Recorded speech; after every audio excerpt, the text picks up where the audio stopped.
हरे कृष्णा। तो आज का ये जो श्लोक है, इसमें भगवान कच्छप जो कूर्म अवतार भगवान, उनके बारे में वर्णन किया जा रहा है। ये जो श्रृंखला हम लोग अभी श्रवण कर रहे हैं भागवत की, जिसका दूसरा अध्याय दूसरा स्कंद 7वां अध्याय और 13वां जो श्लोक है आज का, तो इसमें भगवान ब्रह्मा जी जो है अपने नारद मुनि, अपने पुत्र को भगवान के लीला अवतारों का वर्णन कर रहे हैं, अलग अलग अलग अलग। तो अभी लास्ट जो श्लोका था उसमें हम लोगों ने देखा कि किस प्रकार से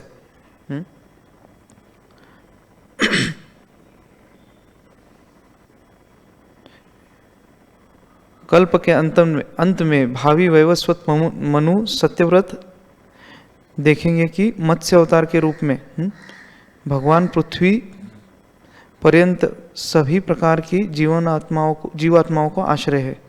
तब कल्प के अंत में जल में भरे भय से सभी वेद मेरे ब्रह्मा मुंह से निकलते हैं तथा भगवान इस प्रवाह जल की राशि का आनंद उठाते हुए वेदों की रक्षा करते हैं। तो भगवान जो है मत्स्य अवतार का वर्णन हुआ पिछले श्लोक में, और उसके पहले ऋषभ देव थे और काफ़ी सारे पृथु महाराज। तो इन सभी अलग अलग लीला अवतार का भगवान ब्रह्मा जी जो है वर्णन करते। तो आज का जो श्लोक है इसमें बहुत ही सुंदर तरीके से भगवान कूर्मदेव के बारे में वर्णन करते ब्रह्मा जी। तो ये कूर्मदेव जो है आंध्र प्रदेश में एक जगह शिकाकल करके एक जगह है, जिसके नज़दीक ही कूर्म ग्राम करके एक गांव का नाम है। वहाँ पे भगवान कूर्म का बहुत ही विशाल और सुंदर मंदिर है। भगवान विष्णु जो है कूर्म के अवतार में वहाँ पे, और वहाँ पे एक तालाब है, उस तालाब में काफ़ी सारे कछुए भी है। तो काफ़ी सारे भक्त कूर्म देव के दर्शन के लिए वहाँ पे जाते, और अपने शास्त्रों में और आचार्यगण बताते कि किसी भी व्यक्ति को अपने जीवन में अगर एक स्टेबिलिटी लाना है, अगर जीवन में बहुत ही भूचाल मचा हुआ है और उसको एक स्थिरता लानी है, तो हमें हमेशा कूर्मदेव से प्रार्थना करना चाहिए, ऐसे आचार्यगण बताते। और हम देखते कि हमारे गौड़ीय वैष्णव परंपरा में भी भक्ति विनोद ठाकुर ने जब पहली बार भक्ति सिद्धांत स्वरूप ठाकुर को जो पहली मूर्ति दी थी भगवान की अर्चना करने के लिए, वो कूर्मदेव की थी। तो ऐसे हमारे गौड़ीय पंथ में भी भगवान कूर्मदेव का बहुत बड़ा स्थान है। और कूर्म जो भगवान है वो कैसे स्टेबिलिटी को प्रतीक करते। तो हम देखते हैं कि काफ़ी सारे जो लीला अवतार का जो वर्णन हो रहा है ब्रह्मादेव के मुखमंडल से, तो ये सारे जो लीला अवतार है इसको हम दो भाग में विभाजन कर सकते हैं। पहला तो एक है जो भगवान का जो आने का उद्देश्य होता है, यदा यदा ही धर्मस्य ग्लानिर्भवति भारत। तो भगवान का उद्देश्य है आने का कि धर्म की स्थापना करना। तो इसमें हम देख सकते हैं कि ये सारे जो लीला अवतार हुए उसमें कुछ लीला अवतार जो है वो धर्म की स्थापना डायरेक्टली करते। जैसे हम देखते हैं उदाहरण के स्वरूप में कि नरसिम्हदेव, जब नरसिम्हदेव प्रकट हुए तो अधर्म का नाश करने के लिए ही खंबे से प्रकट हुए भगवान, और जो हिरण्यकश्यप था उसका वध किया, अधर्मिक एक राक्षस का। और दूसरा हम देखते हैं उदाहरण कि किस तरह से भगवान वराहदेव जो एक वराह का अवतार लेके आए और उन्होंने हिरण्याक्ष का वध किया। क्यों किया? क्योंकि उसने हिरण्याक्ष ने पृथ्वी को ही जल के नीचे लेके गया था, पाताल में। तो भगवान वहाँ से वराहदेव के अवतार लेके पृथ्वी को ऊपर उठा के लाए अपनी सही स्थल पे। तो देखते हम काफ़ी सारे जो अवतार है वो डायरेक्टली धर्म की स्थापना करते, और कुछ अवतार है जैसे कूर्मदेव है वो इनडायरेक्टली धर्म की स्थापना करते। वो डायरेक्टली हम देख नहीं सकते। भगवान का जो अलग अलग अवतार है, जैसे जो आज का जो हमारा जो विषय है कि समुद्र मंथन लीला, भगवान जो प्रभुपाद जी जो बता रहे इस तात्पर्य में कि कैसे समुद्र मंथन लीला के अंदर कूर्मदेव का अवतार होता है। तो इस लीला के अंदर जो अलग अलग अवतार हुए, अजित भगवान है, धन्वंतरी भगवान है, मोहिनी मूर्ति है, तो ये सारे जो है हम देखेंगे कि इनडायरेक्टली धर्म की स्थापना में सहयोग कर रहे। कुछ अवतार डायरेक्टली करते, कुछ अवतार इनडायरेक्टली करते। तो ये जो लीला है भागवत की अष्टम स्कंद के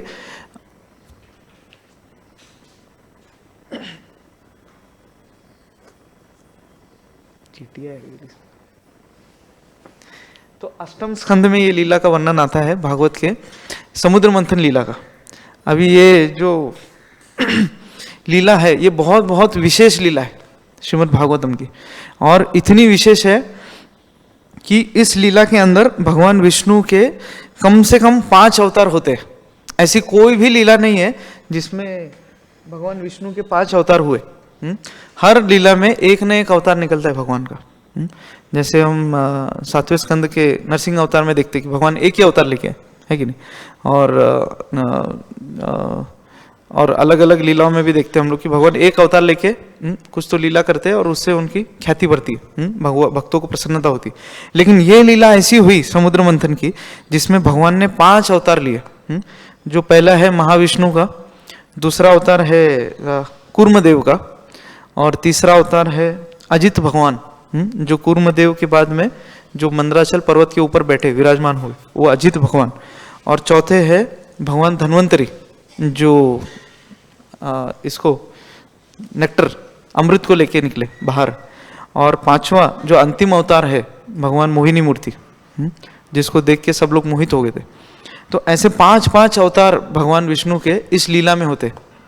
और ये जो लीला है ये बहुत ही हमें बहुत सारी शिक्षाएं प्रदान करती है, और बहुत ही ग्राफिक तरीके से शिक्षाएं प्रदान करती है, क्योंकि हम देखते हैं कि ये सब चीज़ें आज हमारे व्यवहार में होती है आजकल, है कि नहीं। तो इसमें हम देखते हैं कि एक बार जो था एक ये सीन, इसका एपिसोड बैकग्राउंड इस प्रकार से है कि जो दानव और दैत्य और देवताओं इनके बीच का जो संघर्ष है उसका ये लीला वर्णन करती है। तो एक प्रसंग ऐसा हुआ कि एक बार दैत्यों ने देवताओं को परास्त कर दिया और उनको भगा दिया युद्ध करके, और उनके ऊपर हावी हो गए दानव।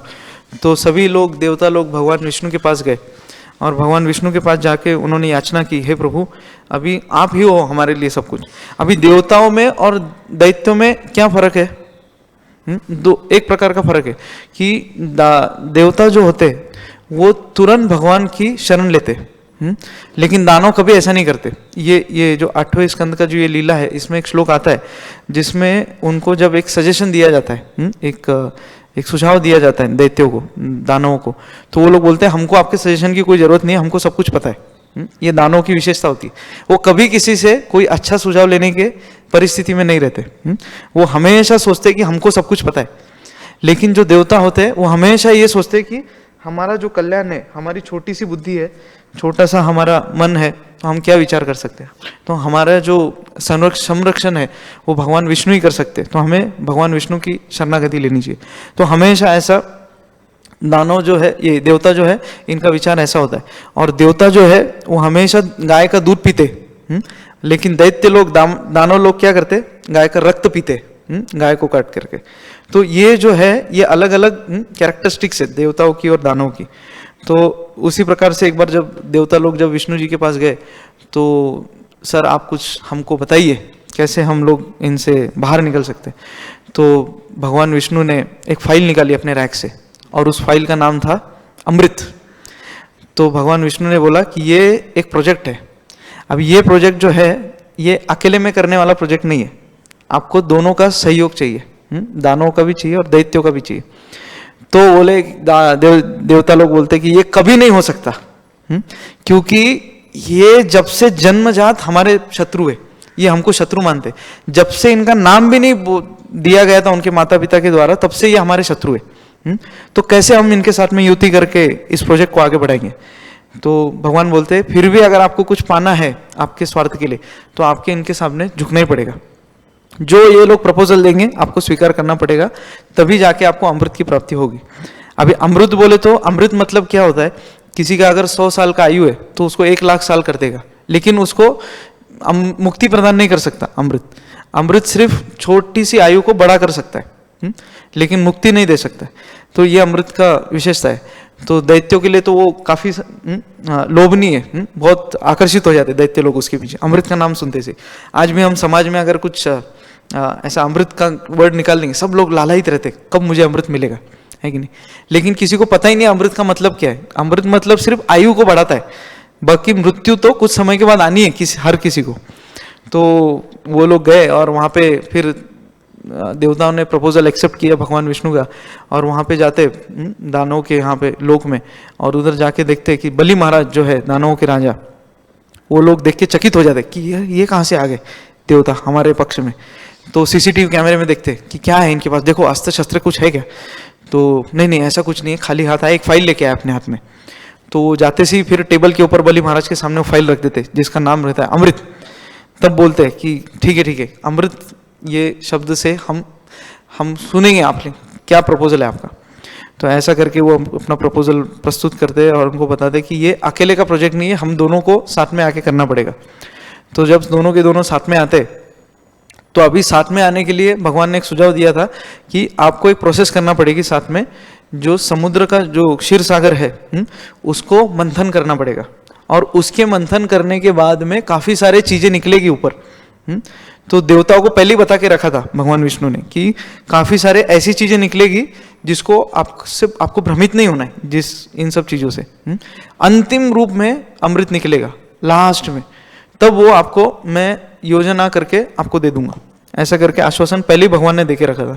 लेकिन दैत्यों को ये सब पता नहीं था, तो सब लोग तैयार होते हैं। तो भगवान बोलते हैं कि क्षीर सागर में समुद्र का जो मंथन है वो मंदराचल पर्वत से होगा, और वो पर्वत जो है आपको लाना है समुद्र के बीचों बीच, और उसको रस्सी का जो कार्य करेगा, जो उसको घर्षण करने के लिए मदद के लिए रस्सी चाहिए, वो रस्सी जो है वासुकी नाग जो है उसके आप मदद लो, उससे वो हो जाएगा, वो एक्सेप्ट कर लेंगे आपका प्रपोजल। तो वासुकी के पास जाते हैं, वो अपना प्रपोजल देते, तो वासुकी जी भी एक्सेप्ट करते कि ठीक है मैं रस्सी बनने के लिए तैयार हूँ। तो वो पर्वत लाते से जाते हैं सब देवता लोग और दानव लोग, तो पर्वत इतना विशाल होता है कि वो पर्वत को हिलाते हिलाते वो पर्वत गिर जाता है नीचे, और आधे दैत्य और दानव दोनों देवता लोग सब मर जाते हैं, हाथ पैर टूट जाता है उनका, कुछ तो मर भी जाते हैं। तो ऐसा करके फिर वो फिर से परेशान हो गए, सर आपने बताया था हमको कि ये पर्वत से आपको मंथन करना है, लेकिन ये पर्वत तो इतना विशाल है कि हम पकड़ भी नहीं पा रहे उसको। तब तुरंत भगवान विष्णु आते हैं वहाँ पे और बोलते ठीक है मैं मदद करता हूँ आपको, और भगवान विष्णु उसको मदद करते उसको खड़ा करने के लिए, और खड़ा करते उसको लेके आते समुद्र के बीचों बीच, और बीचों बीच लाते से ही अब वो जो पर्वत होता है वो उसको स्टेबिलिटी नहीं होती, वो कहीं पे ऐसा डुलते रहता है, हिलते रहता है। तो फिर से सब लोग परेशान हो जाते, सर आपने तो ये पर्वत को घर्षण करने के लिए कहा, लेकिन ये पर्वत तो टिक ही नहीं पा रहा है, इसको नीचे कुछ बेस नहीं है। तो वहाँ पे फिर भगवान विष्णु अपना अवतार लेते, कूर्म अवतार, और भगवान विष्णु जो है पर्वत के नीचे समुद्र के नीचे जाके बैठ जाते, और वहाँ पे बैठ के अपने पीठ के ऊपर उस पर्वत को धारण करने का सुझाव देते। तब वो पर्वत जब पीठ के ऊपर रखते फिर भी उसको स्टेबिलिटी नहीं आती, तब फिर भगवान अजित अवतार लेते, और अजित भगवान जो है वो पर्वत के ऊपर जाके विराजमान हो जाते, और फिर वासुकी जी को पूंछ में जो है दानवों को देते, और मुख जो है वासुकी का वो देवताओं को देते।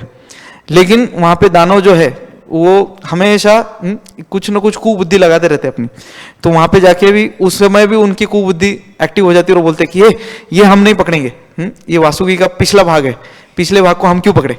तो ऐसा करके फिर वो रिजेक्ट कर देते। तो भगवान विष्णु बोलते ठीक है आपको मुख चाहिए, ठीक है आप मुख की तरफ जाइए। तो उनको भगवान ये वासुकी का मुख कमल, जो वासुकी का मुख होता है अग्रण्य भाग, वो दे देते दानवों को, और देवताओं को पीछे का भाग देते। तो ऐसा करके फिर कुछ देर के बाद घर्षण शुरू होता है, मंथन। तो मंथन करते करते वासुकी को जो है, अभी वो सर्प है, वो तो स्वाभाविक रूप से अपना स्वभाव दिखाएगा है कि नहीं, तो अपने मुख से वो ज्वाला निकालने लगा, और ज्वाला निकालते से सारे दैत्यों का मुख काला हो गया और सारे जलने लगे। तो सब लोग आपस में झगड़ने लगे कि आपने बोला था इसको मुख की तरफ जाने के लिए, वो बोलता मैंने बोला था तो आप क्यों सुने उसको। तो आपस में उनका फाइटिंग हो जाता है दानवों का, और तब जाके फिर भगवान बोलते कि आपने बताया था हमको मुख चाहिए, हमने हमको मुख दे दिया। लेकिन उसमें भी दानव लोग फ्रस्ट्रेट हो जाते वो जहर से, अग्नि से, वासुकी के। और फिर भगवान के पास देवता लोग जाते हैं और उनको बोलते कि भगवान आप ही कुछ सजेस्ट कीजिए विष्णु जी। तो भगवान विष्णु जो है उनको बोलते, वासुकी को सोने के लिए बता देते। तो वासुकी जब सो जाते तो वो जहर आना बंद हो जाता है, और फिर घर्षण, प्रॉपरली घर्षण शुरू होता है। उसके बाद में एक एक चीज उत्पन्न होती है।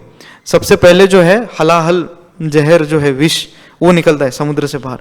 तब सारे लोग घबरा जाते हैं, दानव और दैत्य, ये देवता लोग, कि ये कैसे क्या हो गया, हमको तो बताया था कि इसमें से अमृत निकलेगा, लेकिन इसमें से काला काला हलाहल विष निकलने लगा, तो अभी इसका क्या करें। तो फिर से भगवान के पास जाते देवता लोग और उनको पूछते कि अभी इसका क्या सोल्यूशन है। तो भगवान बताते कि ये विष को जो है एक ही व्यक्ति धारण कर सकता है, भगवान महादेव। आप भगवान शंकर जी के पास जाइए और उनसे याचना कीजिए, तो भगवान शंकर जी जो है ये विष को स्वीकार कर लेंगे अपने कंठ में। तब वहाँ से फिर भगवान महादेव का नाम पड़ा नीलकंठ महादेव, जिन्होंने विष को अपने कंठ में धारण किया और उनका पूरा शरीर नीला नीला हो गया था। तो वैसा करते करते फिर पहले ये निकला, विष निकला, फिर लक्ष्मी जी उत्पन्न हुई समुद्र की पुत्री।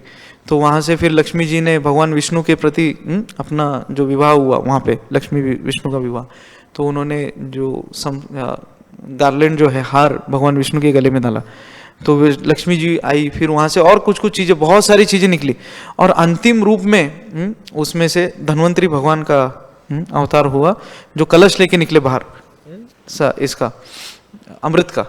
और उसमें भी दानव लोग सोचने लगे कि हम वो कलश छीन लेंगे और भाग जाएंगे, इनको कुछ नहीं देंगे देवताओं को। तो ऐसा करके फिर वो भगवान को पता था कि ये लोग दैत्य है, इनकी बुद्धि ऐसी ही चलेगी हमेशा, तो भगवान भी उनको छोड़ देते। लेकिन थोड़े देर बाद एक और दूसरा एक अवतार होता है जो है भगवान मोहिनी मूर्ति का। तो मोहिनी मूर्ति आते ही सब लोग वो कलश को बाजू में रखते, उसके पीछे भाग जाते। ये दानव लोग रहते, ये लोग को कुछ भी ऐसा चमकने वाली चीज दिखी तो ये तुरंत मोहित हो जाते। तो जिस हाथ से उन्होंने छीने थे कलश भगवान विष्णु से, अंतिम में जाके मोहिनी मूर्ति को ही वो कलश देते फिर से भगवान विष्णु के हाथ में। तो ये भगवान की योजना होती है, कैसे हम इन दानवों के साथ खिलवाड़ कर सकें। और भगवान तो सभी के समान, सभी के लिए समान है, एक समान है, लेकिन ये दानव जो लोग हैं, दैत्य प्रवृत्ति के जो लोग हैं, ये कभी भी देवताओं को और भगवान को स्वीकार नहीं करते।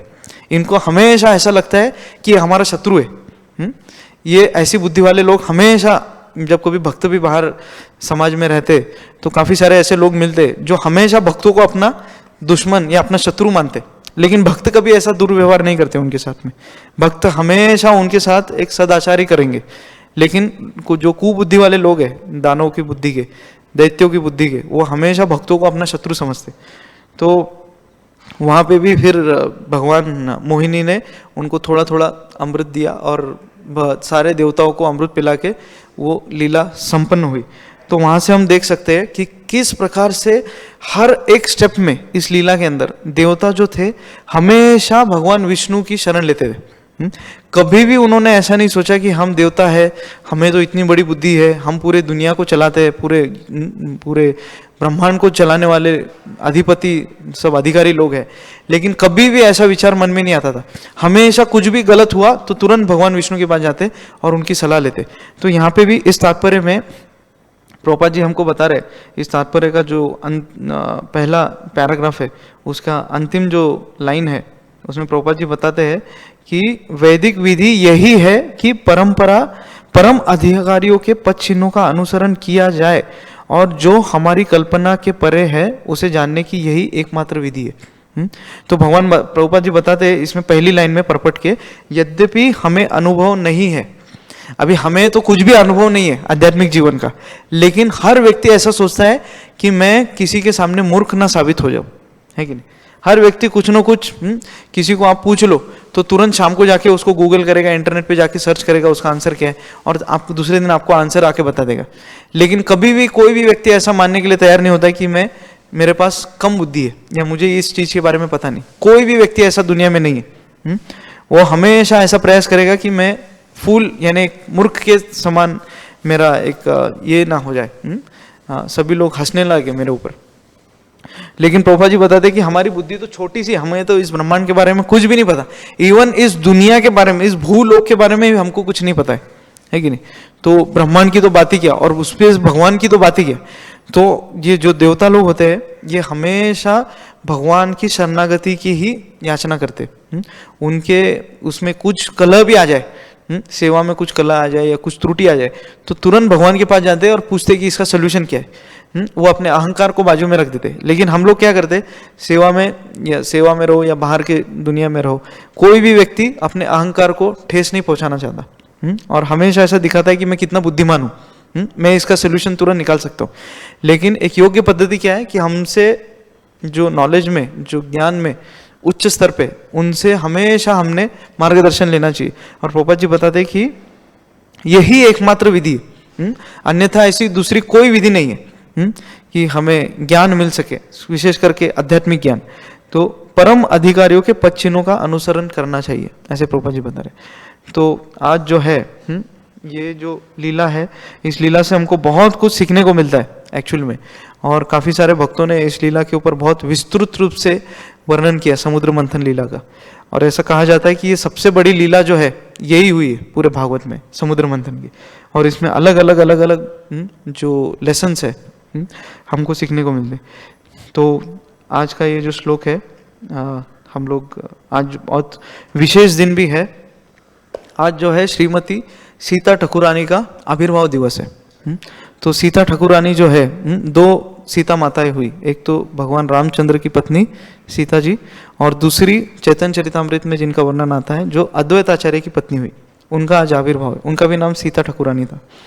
तो अद्वैत आचार्य जो है, ऐसा वर्णन करते हैं चैतन्य भागवत में कि वो भगवान विष्णु के साक्षात अवतार थे, भगवान महाविष्णु के और सदाशिव, जो गोलोक में जो शिव जी है महादेव, उनका कंबाइंड रूप से उनका अवतार जो थे वो अद्वैत आचार्य थे चैतन्य लीला में।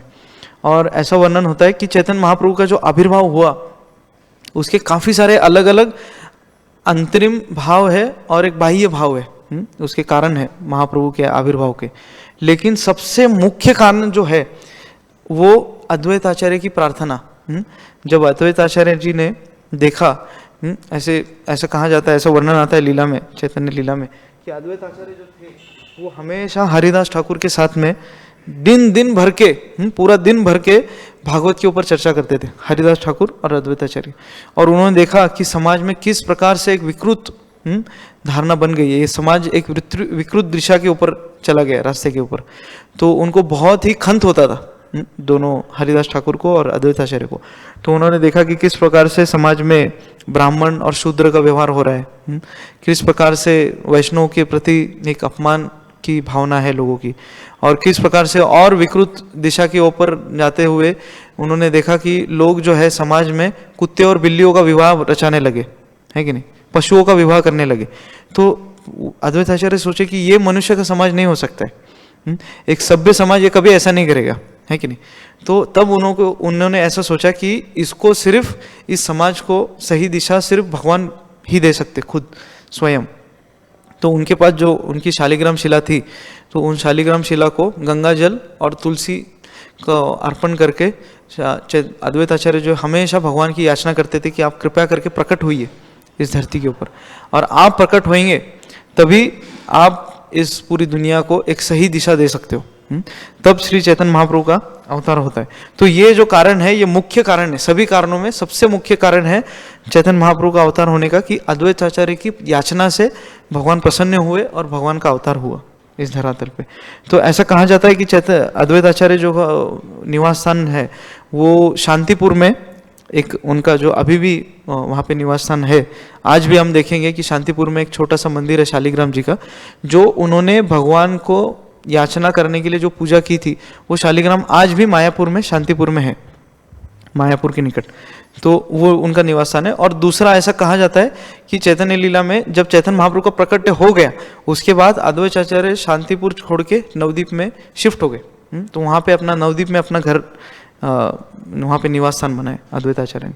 और अद्वैत आचार्य की जो पत्नी थी, उनको दो पत्नी थी, एक श्रीदेवी, एक सीता ठाकुरानी। तो सीता ठाकुरानी के 3 पुत्र हुए अद्वैत आचार्य को। पहले का नाम अच्युतानंद, दूसरा कृष्ण मिश्रा और तीसरा है गोपाल मिश्रा। ये तीनों की तीनों बहुत बहुत बड़े उच्च कोटि के भगवान के भक्त हुए, तीनों भी पुत्र। तो ऐसा करके ये दोनों, सीता ठाकुरानी और अद्वैत आचार्य का जो भाव था, ये वात्सल्य रूप से था भगवान के प्रति। हमेशा भगवान को अपने निजी, अपने पुत्र के समान ही देखते थे चैतन्य महाप्रभु को। और ऐसा कहा जाता है चैतन्य लीला में कि अद्वैत आचार्य जो थे ये चैतन्य महाप्रभु के दादा के समान थे, एक ग्रैंडफादर, आजोबा के समान थे। और अद्वैत आचार्य के पास में हमेशा चैतन्य महाप्रभु जो है वो शिक्षा लेने के लिए जाते थे उनके घर पे। तो जो सची माता थी, उनको हमेशा ऐसा लगता था कि विश्वरूप भी अद्वैत आचार्य के यहाँ पे जाता था, जो चैतन्य महाप्रभु का बड़ा भाई था, और उसने आगे जाके संन्यास ले लिया। तो ये अद्वैत आचार्य है जिसने हमारे बच्चों की बुद्धि भ्रष्ट की है, और मेरा निमाई भी अभी संन्यास लेने के पीछे पड़ा है कि नहीं। तो सची माता हमेशा उनके पीछे, उनको ऐसा आरोप लगाती थी अद्वैत आचार्य के ऊपर कि इन्हीं के वजह से मेरे बच्चे बिगड़ गए, जो संन्यास के रास्ते पे चले गए। तो ये एक दिव्य आरोप था उनका अद्वैत आचार्य के प्रति। तो ऐसा हम देखते हैं कि एक बार क्या हुआ, सची माता जो थी, इनको पहले 8 पुत्रियां हुई, जो तत्पश्चात कुछ कारणवश उनकी मृत्यु हो गई कम आयु में, 8 पुत्रियों की। और 9वें जो पुत्र हुए वो विश्वरूप हुए, और 10वें जो पुत्र हुए चैतन्य महाप्रभु हुए डायरेक्टली। तो जो सीता ठाकुरानी थी वो हमेशा ऐसा विचार करती थी कि सची माता की जो 8 पुत्रियां चली गई, तो अभी चैतन्य महाप्रभु को, निमाई को कुछ नहीं होना चाहिए। इसीलिए उन्होंने नाम भी जो है निमाई, ये सीता ठाकुरानी ने ही चैतन्य महाप्रभु को दिया, क्योंकि नीम के वृक्ष के नीचे उनका जन्म हुआ था। और ऐसा कहा जाता है कि नीम का वृक्ष जो है ये काफ़ी सारे आयुर्वेदिक दवाइयों में उसका इस्तेमाल होता है। और दूसरी चीज़, कोई भूत पिशाच उसके पास में नहीं रहते, पेड़ के पास में, तो उससे ये सब चीज़ों से निमाई का संरक्षण हो, रक्षा हो। इसलिए सीता ठाकुरानी ने ये नाम चैतन्य महाप्रभु को निमाई, ये स्वयं सीता ठाकुरानी ने दिया। और आगे जाके हम देखते हैं कि किस प्रकार से चैतन्य महाप्रभु जो है ये हमेशा अद्वैत आचार्य को एक आदर के भाव से देखते थे, क्योंकि अपने दादा के समान थे, पिताजी से भी वरिष्ठ, तो उनको हमेशा एक आदर सम्मान से उनको पूजा करते थे अद्वैत आचार्य की। लेकिन अद्वैत आचार्य को ये पसंद नहीं आता था कभी। अद्वैत आचार्य हमेशा ऐसे सोचते थे कि ये क्यों मुझे इतना सम्मान देते, क्योंकि उनको पता था कि ये भगवान विष्णु है डायरेक्टली। तो वो हमेशा ऐसा विचार करते थे कि ये छोटा होने के कारण भी ये विष्णु का अवतार है, कृष्ण है खुद, तो इन्होंने मुझे इतना सम्मान नहीं देना चाहिए। तो अद्वैत आचार्य को ठीक नहीं लगता था। लेकिन चैतन्य महाप्रभु तो सब आदर सम्मान देते थे उनको। तो अद्वैत आचार्य ने एक दिन एक योजना बनाई कि किस प्रकार से मैं चैतन्य महाप्रभु की कृपा को ले सकता हूँ। तो अद्वैत आचार्य जो है कथा करते थे अपने शिष्यों के साथ में बैठ के।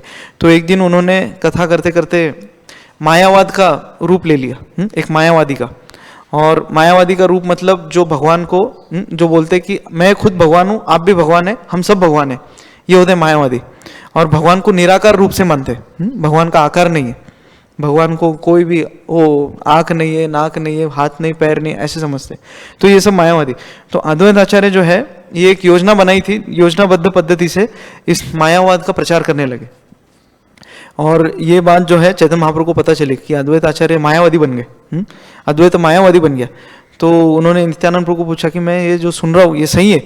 तो नित्यानंद प्रभु बोले हाँ, मैंने भी ऐसे ही सुना है कि अद्वैत आचार्य जो है अपने कथाओं के माध्यम से मायावाद का प्रचार प्रसार कर रहे हैं। तो तुरंत चैतन्य महाप्रभु को गुस्सा आता है, और वहाँ पे कथा के आसन के ऊपर, व्यास आसन के ऊपर ही चैतन्य महाप्रभु उनके पीठ के ऊपर चढ़ जाते और उनको मुक्कों से प्रहार करते अद्वैत आचार्य को। और तभी अद्वैत इतने सारे शिष्यों के सामने ऐसी घटना होती। तो अद्वैत आचार्य वहाँ पे खुश हो जाते एकदम, क्योंकि ये योजना थी अद्वैत आचार्य की कि किस प्रकार से मैं चैतन्य महाप्रभु का आशीर्वाद और कृपा प्राप्त करूँ। तो वहाँ पे फिर चैतन्य महाप्रभु उनको जब मुक्कों से प्रहार करते तो अद्वैत आचार्य एकदम खुशी से उल्लासित हो जाते और घोषणा करते कि आज मुझे चैतन्य महाप्रभु का आशीर्वाद प्राप्त हुआ, कि भगवान आज मेरे ऊपर खुश हो गए। क्योंकि हमेशा अद्वैत आचार्य को प्रणाम करते थे चैतन्य महाप्रभु, तो अद्वैत आचार्य को पसंद नहीं आता था। वो हमेशा ऐसा सोचते थे कि क्यों ये ऐसा करते मेरे को, मैं तो एक तुच्छ व्यक्ति हूँ, एक तुच्छ ब्राह्मण हूँ, लेकिन ये खास डायरेक्ट साक्षात कृष्ण है। तो ऐसी योजना पद्धति से भगवान का कृपा आशीर्वाद उन्होंने प्राप्त किया अद्वैत आचार्य ने।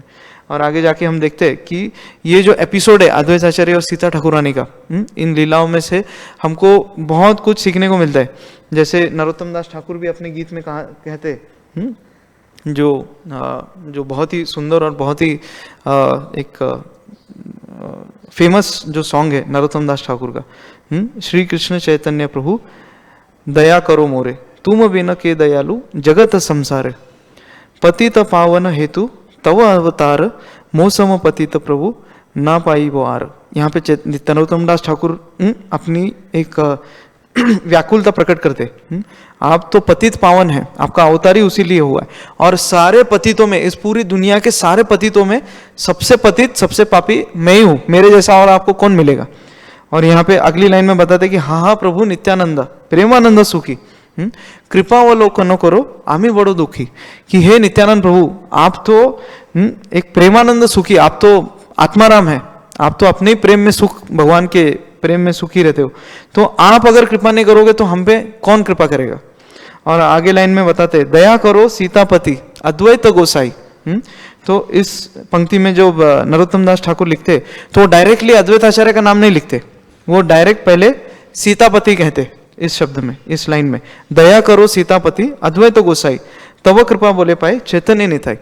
तो इस माध्यम से भी हमको समझ में आता है कि कैसे जो भक्त है वो डायरेक्ट वरिष्ठ भक्तों को अप्रोच नहीं कर सकते। इवन हम लोग सुनते हैं कि डायरेक्ट हमको भगवान के पास डायरेक्ट नहीं जाना चाहिए, गुरु के माध्यम से जाना चाहिए, परंपरा के माध्यम से जाना चाहिए। लेकिन यहाँ पे नरोत्तम दास ठाकुर भक्तों को भी भक्तों के माध्यम से जाते, सीता ठाकुरानी के माध्यम से अद्वैत आचार्य को अप्रोच कर रहे। तो हम देखते हैं कि कैसे एक माता जो है उसका एक करुणा भाव होता है अपने पुत्र के प्रति, बट पिताजी जो है वो कठोर होते हैं थोड़ा। पिताजी कभी कभी सुनते कभी नहीं सुनते, लेकिन माताजी हमेशा करुणा भाव से एक सॉफ्ट कॉर्नर से बच्चों की जो याचनाएं होती है वो स्वीकार करती है। तो यहाँ से हमको नरोत्तम दास ठाकुर सिखा रहे हैं कि कैसे हम अगर भक्तों के माध्यम से वरिष्ठ भक्तों के पास जाएंगे तो वरिष्ठ भक्त हमको स्वीकार करेंगे, हमको देखेंगे, कृपा का पात्र हमें समझेंगे। तो ये जो सीता ठाकुरानी है, इनको आज अगर हम ऐसे ही अप्रोच करेंगे वरिष्ठ भक्तों के माध्यम से, कि हमारे ऊपर जो है भक्त, उनके माध्यम से हम वरिष्ठ भक्तों के पास अगर जाएंगे तो हमको कृपा मिलेगी भगवान की और भक्तों की। तो ये एपिसोड जो है ये बहुत ही विशेष है कि हमको किस प्रकार से भगवान के आज का जो तात्पर्य है, इसमें भी प्रभुपाद जी बता रहे हैं कि एकमात्र विधि क्या है कि परम अधिकारियों के पद चिन्हों का अनुसरण करना। प्रभुपाद जी भी इसमें वर्णन करते। तो आज हम यही प्रार्थना करेंगे सीता ठाकुरानी से कि हमें भी भक्तों के एक लाइन में लग के, हमारी जो कृपा की याचना है वो भक्तों के लाइन में लग के ही हम उसको सही पद्धति से ले सकते है कि नहीं। और मैं बोलना तो बहुत आसान है व्यासासन के ऊपर बैठ के, लेकिन सभी भक्तों से याचना करता हूँ कि इस मनोभाव को मेरे अपने जीवन में भी उतार सकूं। और आप अगर सब प्रार्थना करेंगे मेरे लिए तो कुछ इसमें हम लोग कुछ कर सकते हैं हमारे जीवन में। तो सभी का बहुत बहुत धन्यवाद। ग्रंथराज श्रीमद् भागवतम की, श्रील प्रभुपाद की, श्रीमती सीता ठाकुरानी की। हरे कृष्णा।